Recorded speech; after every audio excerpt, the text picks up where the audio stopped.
What's up, everybody? I'm Gary the Monk with My Own New Knowledge, and I'm here to get you guys all excited about my new show called Get Monked. Now, what is Get Monked? It's to get my own new knowledge, and to do so, I'll be reaching out to business owners to find out what got them started and get monked by them, because there's a lot of industries that I don't know, and I'm hungry for new knowledge. Now, my first guest this week will be Chelsea Maganero from Near Me Yoga, and this woman is a complete powerhouse. She is seriously one of the personal inspirations to me, because I got the blessing to actually meet her in real time and actually work with her personally. So she'll be my first guest. But going forward, guys, if you find anybody that you feel can monk me, please let me know, tag, and all this good stuff. Because if you don't know what I do, is I'm actually an inspirational speaker and poet.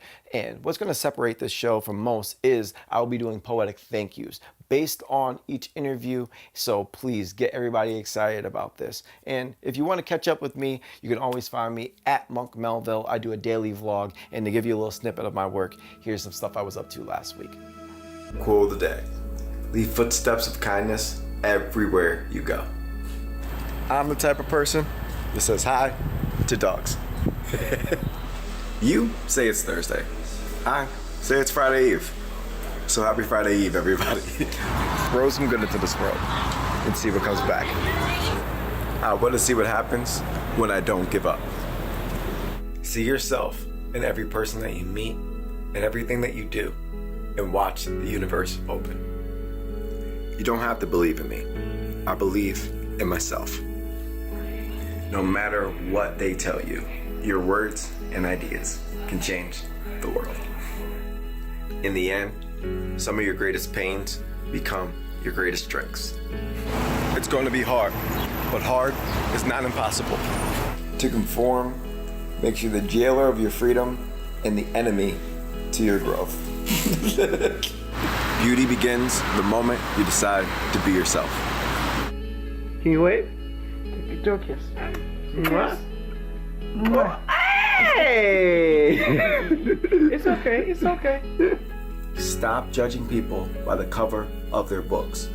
Last I checked, the stars in the movies have their lives changed by somebody wearing rags, and wrong by the people wearing suits. Happy Wednesday, everybody. Monk with me. So we are here with Chelsea Maganero of Near Me Yoga. So, Chelsea, how are you today? I'm wonderful. How are you, Gary? I'm chilling this fine day. But wanted to connect with you a little bit more. So, of everything you could have did, you are a smart, beautiful woman. Why yoga, and why push it the way you've been pushing it? So I found yoga, and it's really been something that's changed my life. And since then, I wanted to provide that service to many other people. So that's initially why I opened the first studio. I moved to San Diego 5 years ago now, and when I was there, I found a community in my yoga studio. People that I hung out with, people I went to the movies with, and people I also practiced yoga with. And when I came home, I didn't find that here. So I decided to create it. And that has been quite the experience since. Yeah, but now let's speak about the experience, because when it comes down to entrepreneurship, everybody sees like the Gary Vaynerchuks of guys who are out there moving and shaking. But for the entrepreneur growing up and getting really into it, talk about the lows, because there's a lot of lows before you get to those levels. So would you care to speak about those things? Yeah, I mean, some days are always easier than others. Some days I wake up and I'm like, today is the day. Today was one of those days, actually. And then other days I wake up and I'm like, I don't know why I have no motivation. But guess what? It doesn't matter. You still have to get up and do everything that you have to do. So running a business, and also everything else that I do. So managing the studio, working still, having the yoga festival and all the events that I do. It's hard for me to even define who I am with one thing specifically. So, I mean, I think now people see me as like, you know, the yoga girl or whatever, but I always say I'm a lot more than that. I mean, that's what you may see on Facebook or Instagram, but behind the scenes, I'm the finance, I'm the accounting, I'm the marketing, I'm the creator and developer of all these ideas. So it's not an easy task. So some days I look at what I'm doing and I wonder why. right? And when you look at what you're doing and question it, that's when you also have to figure out what motivates you as well. So there's definitely been times, recently even, that I'm somebody who my words go out there and that's it. I stick with them, whether it works for me or whether it doesn't. But not everyone's like that. Yeah. And when it comes to business, it's, if you look successful or are perceived to be successful, you get the bottom end of a lot of things. So you don't get the help and support anymore, right? If you have a nice car or, a nice bag or you dress nice, well, you don't need it. You don't need the support. You don't need the help, right? Mm-hmm. And I think that comes across a lot with even friends and family, that they look at you as, oh, well, you made it. You're good. You don't need any more help. And you have to go above and beyond to ask for it. Mm-hmm. I think those are some of the days that I find my lowest points, when people who I thought were supporting me show their true colors. I got you. So do you find the inspiration through your family and the actual your coworkers, the people that you do put in charge of your studios when you're not there? Are those the people who pull that extra drive out of you, or do you find it just because you know that community and really wanting that to be here and become a staple for the community? I think that I find my motivation after teaching a yoga class. Okay. And that's why I continue doing it. Seeing a room full of people completely different than the way they walked into the studio, that's what I do it for. Mm-hmm. Oh, that's powerful in itself. So speaking of that, because you're an entrepreneur, because you fell in love with yoga first, do you find yourself a little bit different or harder to get into your own personal practice? It's not even just in your own personal practice teaching, but also running the business. So you're pretty much doing 3 things at one time. Right. So how does that affect you? Yeah, absolutely. My practice has completely changed since I started teaching in and of itself. So we had this conversation even today with the new teacher trainees that came into the training starting today, that your practice shifts. You don't have the same practice you had before, and you can't. But then you find your practice when you're teaching. So the same way that you have to be completely present in your yoga practice, you have to be completely present as a teacher as well. Because if you lose your train of thought, it's over. So I think that my practice has morphed into, let me practice handstands for 3 minutes and maybe roll around on the ground and do some stretches that my body's asking for. Okay. But so do you find yourself getting tighter when you don't do that? And then with that practice, do you find yourself doing it more midday with the classes that you're teaching, or early before the classes, or even late night after the classes? Right before class, usually. Mm-hmm. After class, kind of whenever my body asks for it. I got you. Yeah. Just staying true to that. And then on top of that, if you guys didn't know it, she is actually one of the most tenacious competitors you could actually ask for. So tell us about your bad mitten skills and like and like that switch that goes off. Right. It's like let's win. Right. So I mean, I'm definitely competitive. I don't like to put myself in competitive situations because I'm just like over the top. I'm the type of person that gets hurt because I just have to keep going, and it comes through in my business too. So my dad, I had an issue that came up, and my dad was the first one that said competition's a good thing. Let the competition happen. It's going to happen, and let that be the drive for you to do better and continue to do better. Competition's always going to be there, and even if it opens up next door, who cares? Maybe in 2 years they close and you get all their clients. No, but that mindset right there is one thing that really inspires me about you, because I remember it was probably like a month back, you put a Facebook post up that says, hey, I'm looking to get something new that people want to copy. And I don't know why that drove me, but that's kind of how you are. You've always manifested something new and original, like Yoga Fest and stuff of that nature. So do you find yourself really in those moments saying, wow, I really want to just keep on creating and welcome the competition, and hey, copy me if you want. I'm going to be more innovative going forward. Yeah, absolutely. I mean, every time that happens, it's more drive for me to kind of come up and step it up and just figure out something better. So yeah. Okay. Absolutely. And speaking of that innovation, from Yoga Fest 1 to Yoga Fest 3, you've seen that innovation happen. Walk us through, tell us, actually, you know what? Share with us a story from Yoga Fest 1 that will never leave your head. That really So breaks Yoga apart. Fest 1, what was the biggest disaster? The rain, I believe. Well, yeah, definitely Mother Nature. So, that really sucked because we had to move the classes inside. And we didn't get the benefit of being at Montage Mountain and having the scenery and whatnot. I think also something else came to mind, but it might not be a good one. Monk me, baby. Come Right. on. I just, I don't want to hurt anyone's feelings. So, I don't know, I think everything was pretty smooth. I might call in a lifeline for this one. I don't know. I mean, the worst, I can't think of anything. How about share the story about the kid who ran along the line? You just want to tell the story. I know. I want you to tell the story. Yeah. No, I mean, you like this story. I don't even remember that happening. So, I was in mode. I was ready. So you were trying to introduce me to someone. Yes. And I was like, whose kid is that? He's not supposed to be in that lawn. Gone. So that poor person that you were trying to introduce me to was probably like, that girl's a lunatic. Petrified. And just so you know, she's laughing when she says this, but when she said, "Who's that kid over there?" was not in a playful manner in any way or shape or form.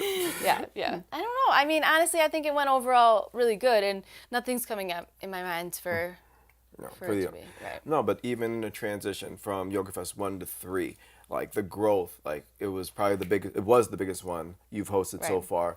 Clean, you were able to bring in other instructors from San Francisco.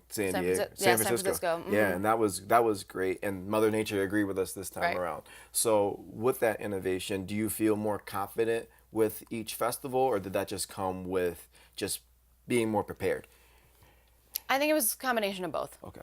So the first one, I had no idea. It was developed as a concept, and I was like, look at all these people at the Electric City Brewfest. I was like, look at all these people here. I'm like, why can't we get people to actually do something healthy for themselves? Why can't we get a quarter of these people here? And that was how Yoga Fest developed. I'm like, let's do a yoga festival. And that was it. Literally, I was like, I said that in April, September, we did it. And that was a quick turnaround. And we're experiencing that right now. So with going into Yoga Fest 4, which is, when is Yoga Fest again? September 9th. September 9th. All right. So going into that one, what are some of your goals and certain ways you want the community to give back and actually participate in this one? I think helping promote it. Okay. The marketing, just sending it out to your friends that might be interested in it. That's like the biggest, the hardest thing is getting the word out there. There's a lot of people that live in this area. There's a lot of people who practice yoga in this area. There's a lot of people who have friends and family who don't live in this area. So just getting it out there, telling people about it, that's the hardest part, making sure that they're aware of it.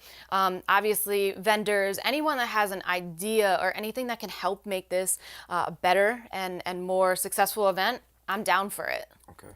And for those new yogis, the guys who are thinking about starting their own practices, you being in it, what are some different types of variations of yoga you would actually suggest to them to start getting into it? Would it be more restorative, more vinyasa? What would you Yeah, think? I mean, there's a lot of different types of yoga that will be showcased, Okay. in essence, at the festival. But even then, they have a month more to even start practicing. So if they're interested in yoga, they're interested in trying it out. I know I have a 2-week special. I know many other studios in the area have a lot of intro specials, but always a beginner class is the way to go.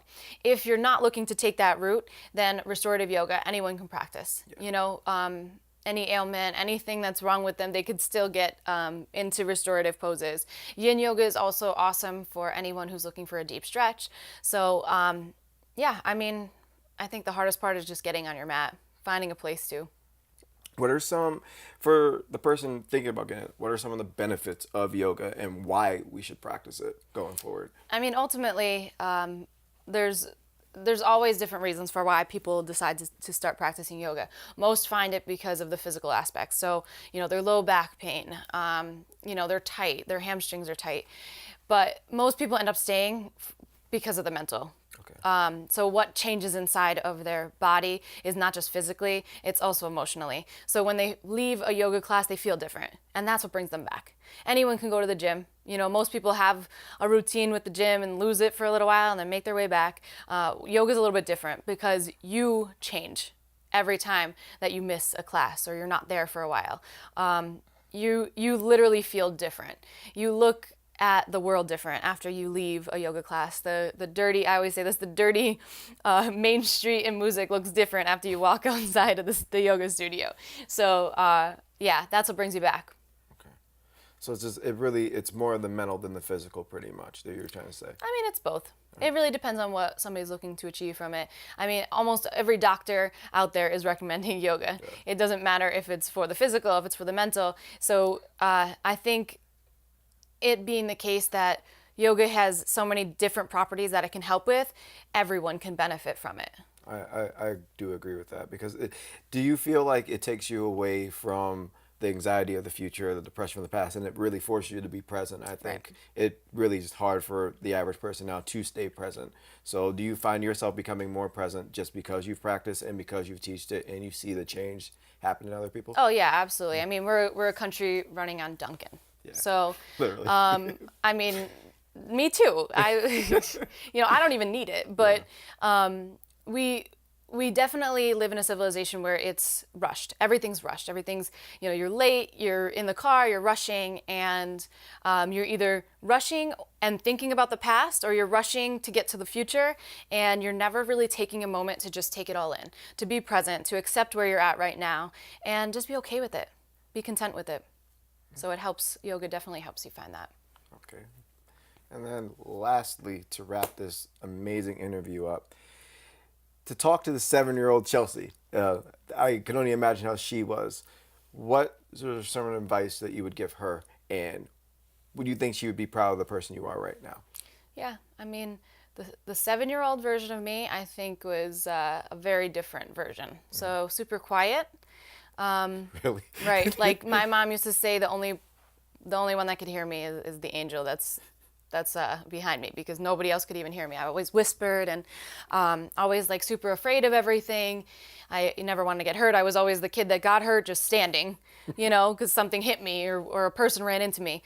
And I don't know, like there was a shift probably when I was like 12 or 13, and completely changed me. So I think the 7-year-old version, I don't know. I don't even know, because I don't think that she's around anymore. The 16-year-old version, I would say, maybe get the hoopty before you smash the 3 cars and then have to drive the hoopty. But other than that, everything else is good. Oh, wow. Well, Chelsea, as always, thank you for coming and actually investing this time into this.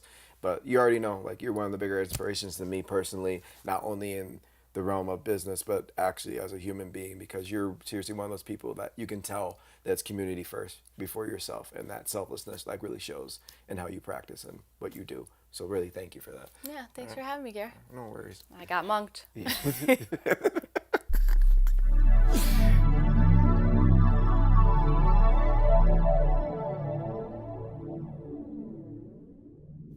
Near me. When you find yourself needing change, it often leads to a new journey. Roads once purple and gold are now the turns known by heart center as you exhale your breath. The winds from the east now blow west with a fest of new feelings to feed on. Outstretched arms and hands grip the wheel of opportunity in the golden state as fate whispers, welcome home. As a zodiac of yogis ride their mats on the sands of community on another Arabian night, a Cancer notes that she is a warrior too. Connecting one's soul to the ocean of possibilities creates waves of new thoughts pushing pigeon posts east. The captain of one's mind can't control the squalls of stretches the body must endure in the class of life. The wind now sings to a little place in music. Wooden floors tell the stories of the sands of the West over sweat in a forest of mats. Forever grateful for the journey, that you were always near me. Yoga. Walk with me. Well, guys, that was the first episode of Get Monked Hopefully you guys grabbed a lot of value from it, because I surely did. It's nothing like connecting with real movers and shakers and getting to know them personally, and not just the image that people portray on social media. But as always, guys, please reach out to me. My Instagram handle is @MonkMelville. You can reach out to me also on Facebook and Twitter @MonkMelville, or at myownewknowledge.com. Please feel free to stay in touch with Chelsea. She will be running the NEPA Yoga Fest September 9th. So get your tickets now. It's going to be a great, crazy event. And you can find her handle @NearMeYoga, as well as Chelsea Magdaleno on Instagram. But this was the first episode. And as always, guys, get monked. And you know what I say this at all the end of my vlogs. Monk with me. Thank you for tuning in. As you exhale your breath. Oh, what the f***? Wow. Yeah. On mats in a forest. On a forest. We're almost I there. know. Get Tom Cruise. Take 742. That's actually what I needed. Thank you.